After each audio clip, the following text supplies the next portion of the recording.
くれませんね。ええ、少しめまいが。私も何度か調査で訪れていますが、未だに慣れることがない。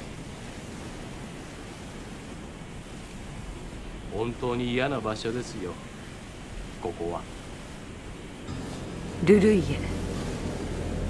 それは邪神型のゾーアにウルトラマンティガが最後の戦いを挑んだ場所。Welcome back to the Ultra Reviewer, where we discuss all things Ultraman. If you haven't already, do check out my character study video on Haruno Musashi, the human host of Ultraman Cosmos. I'll place a link under the description. In our previous videos, we discussed the post-war and adult-like tone the movie brought about.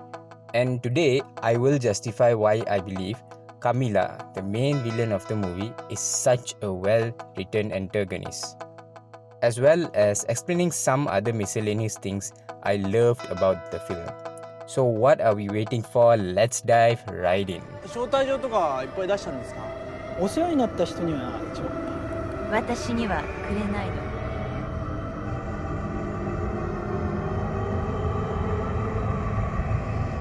The reason I say Camilla is a villain that stands out is because her motivations are not just centered around destruction and ruling over the world, unlike almost every other bad guy in the Ultraman universe. Her romantic interest with the original Dark Tiga, Daigo's ancestor, also makes up a huge part of her character. Although Daigo refuses her offer to join the trio, she remains very attracted to him, even till the very end, continuously expressing her hatred towards Yuzare and Reina, simply because both these women were those who he fell in love with after Camilla herself. Her genuine love is so strong that even as she is dying after attempting to kill Daigo, she still yearns to be with him in her last moments. This is truly unlike any other villain we've seen even till the present day in the Ultraman universe. Now, moving on to the smaller positives of the movie, it was amazingly impressive to have seen abilities that we have never seen before. For instance, the three Dark Ultras all seem to have the ability of illusion manipulation, like when Camilla made Daigo believe he was with her in the Ferris wheel instead of Reina. There are many more instances during the whole movie, and it was mostly performed by Camilla herself. Another power they possess is psychosomatic illusions, which is the ability to create illusions capable of causing physical effects on the target and their environment. Simply put, making you think you're getting hurt when you're really not. When they confronted Daigo in the TPC base to give him the Dark Spark lens, where they battled, the battle did not actually happen in reality and was simply made up from their powers of illusion. However, despite the fight not being real, Daigo sustained enough psychological injury to knock him out. Nevertheless, this doesn't explain how Daigo received the Dark Spark lens, since nothing could leave the island until the seal was broken.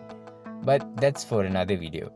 Camilla also displayed the ability to absorb dark energy into her body, but it is unknown if Dharam and Hydra have these abilities too. Lastly, we get to witness cameos by the cast of the Ultraman Gaia series. This is important because the characters from this show have actually been around throughout the events of the Ultraman Tiga series, because both series occur in the same universe.